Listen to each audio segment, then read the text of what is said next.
And with that, our vegan dinner party is complete. We started with some curried chickpea snacks as a little appetizer. They're nice and crunchy for when your guests arrive. Then I've got an Asian slaw with a peanut dressing, carrots, cabbage in there, nice raw food.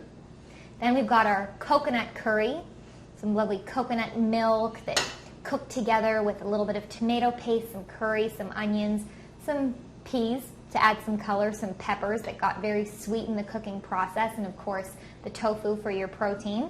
And for dessert, a vegan treat. No wheat, no sugar, no dairy, none of that, and not even baked. Some sesame rolled cookies. So I think I'm going to go grab some plates, and we're just going to serve ourselves here in the kitchen and go eat outside. So hope you enjoy your vegan dinner party.